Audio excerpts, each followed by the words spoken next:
Well, hello everyone, and welcome back to the HO Scale Willow Creek Industrial Spur for a little update on the module corner section of the layout, the new extension that's been going on for a couple of months now.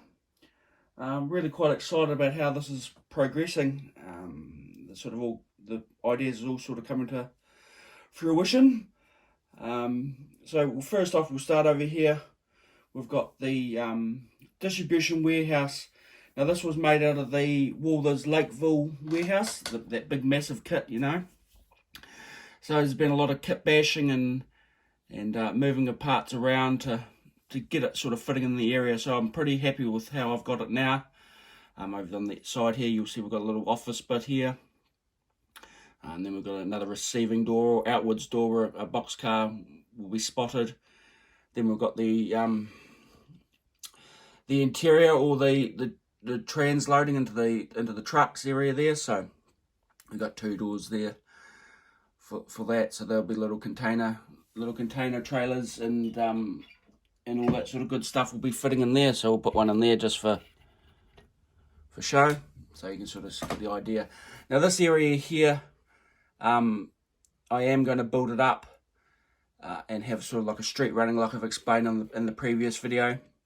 Just with a piece of A4 paper, I guess, and then we can have a little bit of street running there, and then the trucks can get in and do their thing. So there's still quite a lot to do on this building. I have just done last night before I went to bed. I put the CA glue in the little ejector holes where they eject the mold out, the product out of the mold. They've got like little holes. You'll see them on all sorts of kits. So I filled them up with CA glue, and then I'll come back across with Tamiya putty and file, or won't file, or sand them smooth and wet and dry them to get them nice. Another thing I'm going to do on this building here, I've still got the bellows to put on and all the bumpers and stuff. I've got a little bit of roof to put in behind here, but also I've already got a kit. It's the Maniloc Foods, and it's got this bottom bit here is all brick. Now I wanted sort of something a little bit different. I didn't want it to be the same as that other building. So what I'm going to do is I'm going to skin this brick texture with some 0.25 styrene all the way along, so it looks like a concrete footing, or concrete tilt buildings, or concrete foundations. And then this bit here at the top here, this little lip, I'll paint that the same colour as the siding, as the flashing that goes over that said concrete. So there's something a little bit different on that. As everybody knows, if you've got this kit, it's a massive kit. So I've still got heaps and heaps of bits left over from it. I'll put some air conditioning units on the top and all that sort of stuff, but that's future. That's down the track when I get a bit more, a bit more completed on it. But I have got enough to make a little video on it. So we'll move across to the next section on the layout, which is the next industry, should I say, is the Walters transload. So this is just sitting on 2mm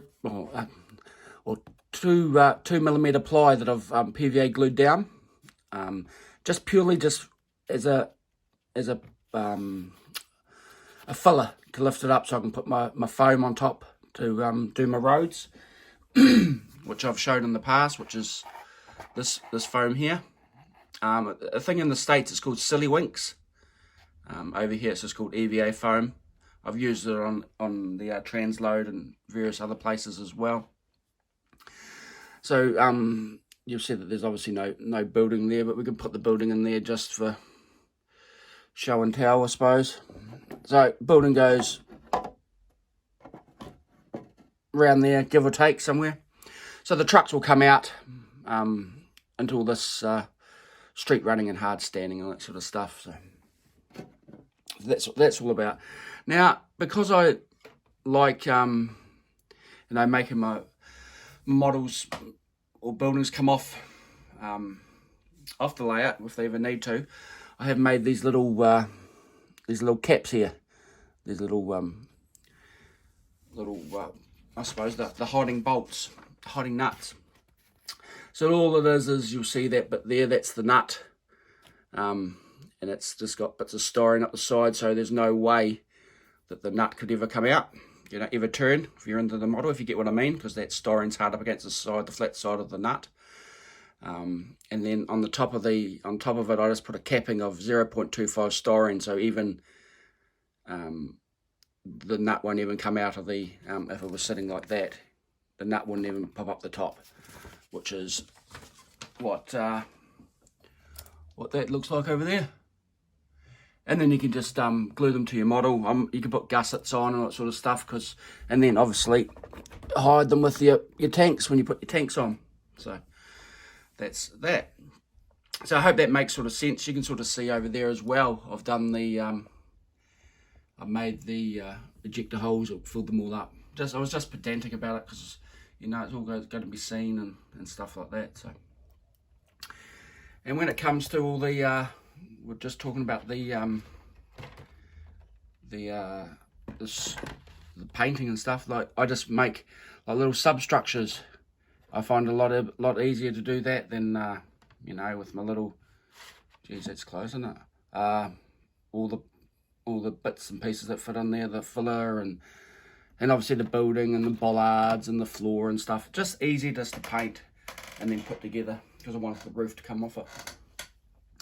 So I'll put him and all his bits and bobs over there. So it is coming together quite nicely.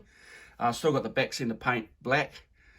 I've got a bit of foreground area here where the hard sanding's not going to finish in there. So I'm undecided whether I put a fence in there, store some of my mini containers in there.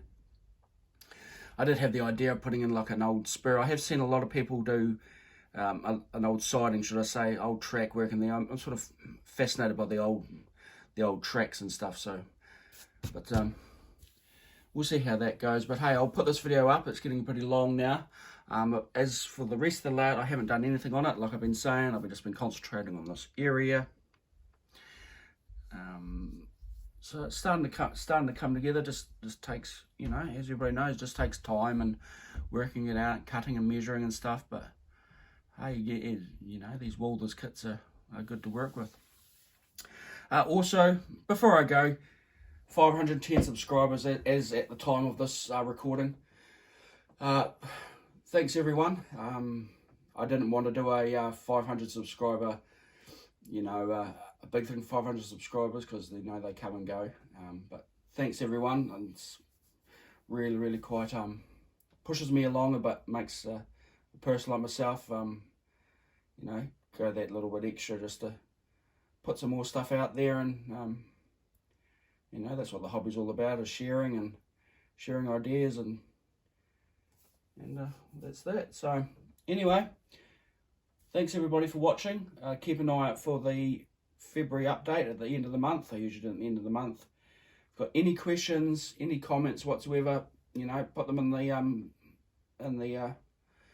down below and all that good stuff. I am on Instagram, Brad Coleman 6776.